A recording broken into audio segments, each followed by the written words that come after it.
आज का यह वीडियो हम क्लास 9th के विज्ञान विषय विज्ञान के कुछ महत्वपूर्ण प्रश्न 2023 की परीक्षा, आपकी बोर्ड परीक्षा होने वाली है, उसके लिए लाए हैं। बहुत ही IMP क्वेश्चन जो आपसे हर साल ही पूछे जाते हैं। तो बिना देरी के हम वीडियो की ओर चलते हैं कि हर साल पूछे जाने वाले प्रश्न है आपके, बहुत ही IMP क्वेश्चन। तो पहला क्वेश्चन है कि संवेग से आप क्या समझते हैं, इसका मात्रक लिखिए।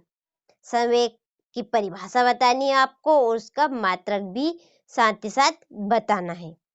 तो वस्तु का संवेग और उसके द्रव्यमान एवं वेग का गुणनफल होता है तथा इसकी दिशा वही होती है जो वस्तु के वेग की होती है।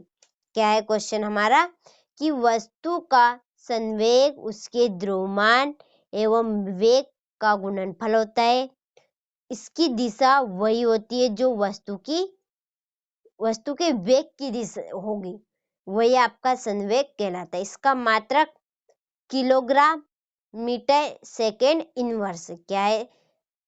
Kilogram metre second inverse. तो ये संवेग की परिभाषा हो गई, उसका SI मात्रक। प्रश्न क्रमांक 2, बल का SI मात्रक क्या है समझाइए, यानी कि बल को हमें समझाना है, उसका SI मात्रक भी बताना। तो बल का SI मात्रक होता है किलोग्राम सेकेंड इनवर्स। क्या है इसका जो मात्रक? Kilogram second inverse. इसे न्यूटन के नाम से भी जाना जाता है, बल को न्यूटन के नाम से जाना जाता है। जो इसका संकेत है यानी कि इसे प्रदर्शित करते हैं N से। एक न्यूटन बल किसी 1 किलोग्राम द्रव्यमान की वस्तु में 1 मीटर सेकेंड -2 का त्वरण उत्पन्न करता है। तो इसका स्क्रीनशॉट ले लीजिए। देखिए, स्क्रीनशॉट के माध्यम से आप इसे याद कर सकते हैं। प्रश्न क्रमांक 3 है हमारा कि संतुलित बल किसे कहते हैं। तो संतुलित बल क्या है? तो वे बल जो किसी वस्तु पर आरोपित करने पर उस वस्तु की गति में परिवर्तन नहीं करते हैं। संतुलन बल कह रहा है ना कि संतुलन रहते, वहां संतुलन नहीं रहता उनके बीच में। तो वे बल जो किसी वस्तु पर आरोपित करने पर उस वस्तु की गति में परिवर्तित नहीं होते हैं, संतुलन बल कहलाता है। तो स्क्रीनशॉट ले लीजिए इसका आप।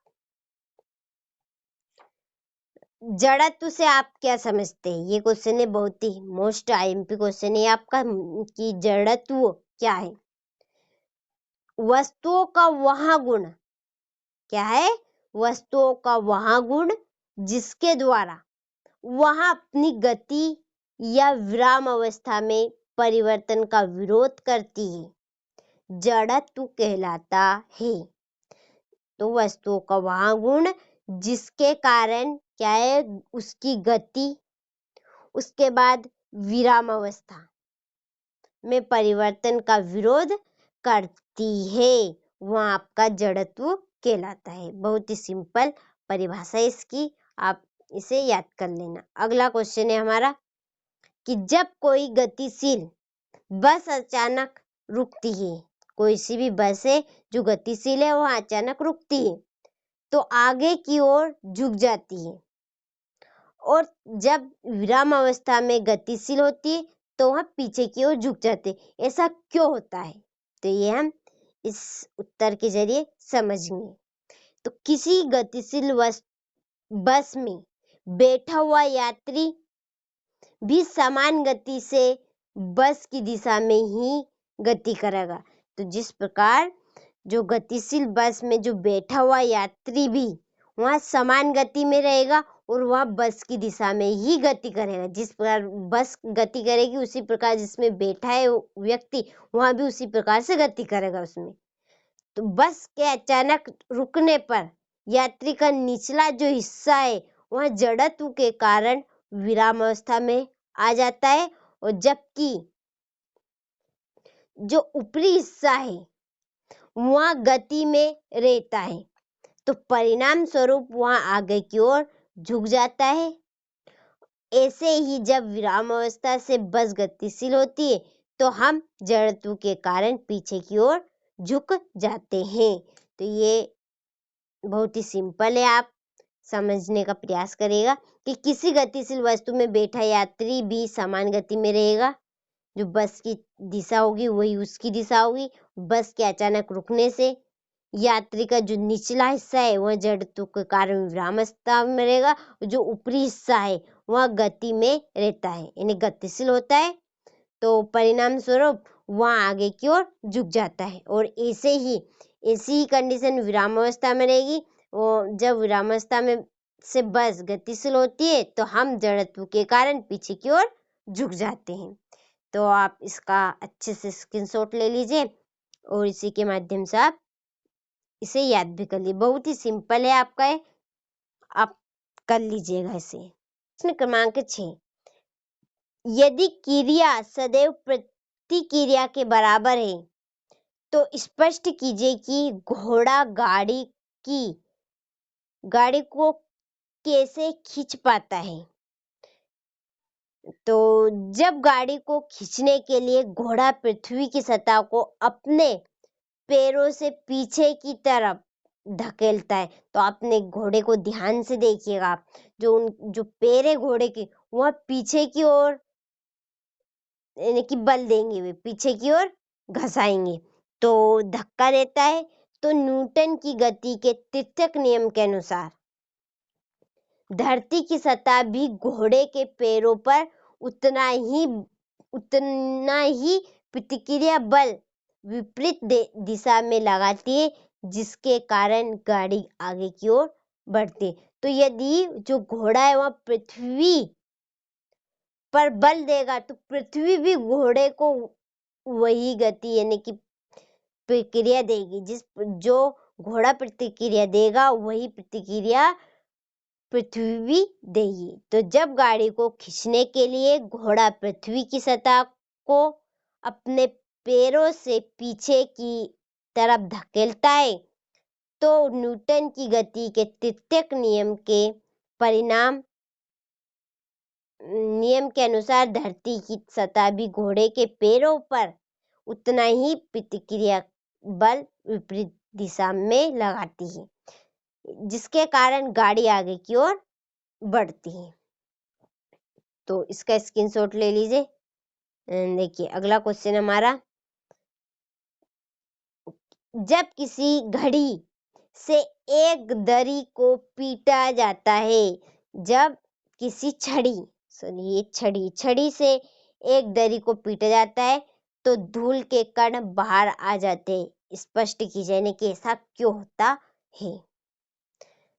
तो देखिए हम देखते हैं इसका, जब किसी छड़ी से हम एक दरी को पीटा जाता है तो तब वास्तव में दरी तो कुछ समय के लिए गतिशील अवस्था में आ जाती है, जबकि उसके अंदर स्थित जो भी धूल के कण है वह जड़त्व के कारण विराम अवस्था में ही रहते हैं, जिसके कारण धूल के कण नीचे गिर जाते हैं। तो इसका स्क्रीनशॉट ले लीजिए और स्क्रीनशॉट के माध्यम से आप मैंने आपको बता दिया है इसे किस प्रकार से याद करना है। अगला क्वेश्चन हमारा बहुत ही मोस्ट आईएमपी क्वेश्चन कि घर्षण बढ़ाने के उपाय बताइए। घर्षण किस प्रकार से बढ़ाया जाता है। जो जूतों के तल खुरदरे या खांचेदार होने चाहिए। जो जूते के तल कैसे बनाने चाहिए, हमें तले खुरदरे या खांचेदार के बनाने चाहिए, जिसके कारण घर्षण हो सके। वाहनों के टायरों में खांचे बनाकर, घरों के ढाल पर लाइनें बनाकर घर्षण बनाया जा सकता है। और चिकनी सतह को बालू डालकर घर्षण जो चिकनी सतह है वहां पर बालू रेत है तो बालू रेत डालकर घर्षण बढ़ाया। तो ये घर्षण के बहुत ही आईएमपी क्वेश्चन है जो घर्षण का, और इसके जो पॉइंट है वो हमें बहुत ही सिंपल है कि जूतों के तल खुरदरे या खांचेदार बनाने चाहिए। वाहनों के टायरों में खांचे बनाकर, घरों के जो ढाल पर क्या करें लाइनें बनाकर घर्षण किया जा सकता है। और चिकनी सतह को बालू डालकर घर्षण बनाया। तो इसका स्क्रीनशॉट ले लें, बहुत ही मोस्ट आईएमपी क्वेश्चन है। इसके बाद ये आपका घर्षण को कम करने, यानी कि घर्षण को हम कैसे कम कर सकते हैं। तो स्नेक का उपयोग करके, पॉलिश करके, बाल बियरिंग का उपयोग करके और धारा रेखी आकृति बनाकर। इनका भी बहुत ही सिंपल शब्दों में लिखा है, आप याद कर सकते हैं इसे अच्छे से। अगला है हमारा कि न्यूटन की गति के 3 नियमों को बताइए। देखिए ये आपका हर साल ही आता है, एक क्वेश्चन जरूर आएगा न्यूटन की गति के तृतीयक नियम में से। पहला नियम, दूसरा या तृतीय, तीनों में से एक नियम आपका जरूर आने वाला है। तो पहला आपका न्यूटन की गति का प्रथम नियम क्या है? यदि कोई वस्तु स्थिर है तो वहां स्थिर ही रहेगी। कोई सी भी वस्तु है वहां स्थिर है तो वहां स्थिर ही रहेगी। और यदि वहां एक समान गति से गतिमान है तो वहां उसी तरह गतिमान रहेगी जब तक कि उस पर कोई बहना असंतुलित बल न लगाया जाए। उसमें क्या है? बहाना असंतुलन बल नहीं लगाया जाए, जब तक वहां गतिमान ही रहेगी। बहुत ही सिंपल है। देखिए एक बार और दोहराते हैं इसे। यदि कोई वस्तु स्थिर है तो वहां स्थिर ही रहेगी। यदि वहां एक समान गति से गतिमान है तो वहां उसी तरह गतिमान रहेगी जब तक कि उस पर असंतुलन बल न लगाया जाए, जब तक वहां गतिमान ही रहेगी। ये पहला नियम है। देखिए दूसरा नियम क्या है न्यूटन की गति का द्वितीय नियम, कि किसी वस्तु पर लगाया गया बल उस वस्तु की संहति एवं उस वस्तु से उत्पन्न त्वरण के गुणनफल के बराबर होती है। वही आपका न्यूटन की गति का द्वितीयक नियम कहलाता है। किसी वस्तु पर लगाया गया बल या उस वस्तु की संहति या उस वस्तु में उत्पन्न त्वरण के गुणनफल के बराबर होता है, वही आपका न्यूटन की गति का। अर्थात बल इक्वल, या आप फार्मूला लिख सकते हैं, बल इक्वल द्रव्यमान इंटू त्वरण। देखिए तीसरा नियम भी देखते हैं इसी का। न्यूटन की गति का तृतीयक नियम है कि प्रत्येक क्रिया के बराबर और विपरीत प्रतिक्रिया होती है, वही न्यूटन की गति का तृतीयक नियम है। क्या है? कि प्रत्येक क्रिया के बराबर और विपरीत प्रतिक्रिया होती है, वही आपकी न्यूटन की गति का नियम कहलाएगा तृतीयक। तो स्क्रीनशॉट ले लीजिए इसका, दोनों का भी आप स्क्रीनशॉट ले लीजिए, प्रथम नियम और द्वितीय नियम का भी। है कि घर्षण से क्या हानियां होती है, घर्षण के कारण कौन कौन सी हानियां है। तो घर्षण के कारण ऊष्मा उत्पन्न होती है, जिससे क्या होगी, जो मशीनों के पुर्जे अत्यधिक गर्म हो जाते हैं, जिसके कारण जल्दी वे खराब हो जाते हैं। पहला है कि ऊष्मा उत्पन्न होगी, उसके कारण मशीनों के पुर्जे अधिक गर्म हो जाएंगे और उससे वहां जल्दी खराब हो जाएगी। पहला हो गया। इसके बाद घर्षण के कारण मशीनों के पुर्जे घिस जाते हैं, इसमें मशीनें के पुर्जे जल्दी जल्दी बदलने पड़ते हैं। देखिए खराब होंगे तो दूसरे बदल, दूसरे के बाद तीसरे, जल्दी यानी कि खराब होते चलेंगे। घर्षण से मशीन की दक्षता कम हो जाती है, यानी कि उसे चलने की क्षमता कम हो जाए, उसकी कार्य करने की क्षमता कम हो जाती है। बहुत ही सिंपल है कि घर्षण के कारण ऊष्मा उत्पन्न होती है, जिससे मशीनों के पुर्जे अत्यधिक गर्म हो जाने के कारण वे जल्दी खराब हो जाते हैं। इसी पॉइंट में से लिखना आपको कि घर्षण के कारण मशीनों के पुर्जे घिस जाते हैं, इसमें मशीनें के पुर्जे जल्दी बदलने पड़ते हैं घर्षण के कारण, और घर्षण से मशीन की दक्षता कम हो जाती है। तो आप इनका स्क्रीनशॉट ले लीजिए, बहुत ही सिंपल है, सिंपल शब्दों में लिखा है। अगला है हमारा कि घर्षण के क्या लाभ है, घर्षण से क्या क्या लाभ होते हैं। तो घर्षण के कारण ही हम पृथ्वी पर आसानी से चल पाए। यदि घर्षण नहीं होगा तो हम चल ही नहीं पाएंगे। आपने देखा फर्श पे उस पर पानी गिरेगा तो आप चल पाएंगे? नहीं, चिकनी नहीं चल पाए। तो हम घर्षण के कारण ही चल पाते पृथ्वी पर। घर्षण के कारण ही रेलगाड़ी एवं अन्य वाहन चल पाते हैं। घर्षण के कारण ही आग उत्पन्न होती है। तो हम दो पत्थरों को आपस में रगड़ेंगे, ये घर्षण, ये रगड़ना ही घर्षण है आपका। तो दो पत्थरों के भी रगड़ना, जिसके कारण आग उत्पन्न होगी। वाहनों के ब्रेक लगाकर घर्षण के द्वारा ही रोका जाता है। वाहनों को ब्रेक लगाकर घर्षण के द्वारा ही रोका जाता है। यह बहुत ही मोस्ट आईएमपी क्वेश्चन है आपका, तो आप इसका स्क्रीनशॉट ले लीजिए। देखिए, हमने आज जो आपकी कक्षा 9वीं है उसके कुछ महत्वपूर्ण प्रश्न पढ़े विज्ञान के, जो आपकी 2023 की जो परीक्षा आने वाली है वह उसके लिए बहुत ही मोस्ट आईएमपी क्वेश्चन है, और ये क्वेश्चन आपसे हर साल ही पूछे जाते हैं। तो आप अच्छे से इन्हें कंप्लीट करिएगा।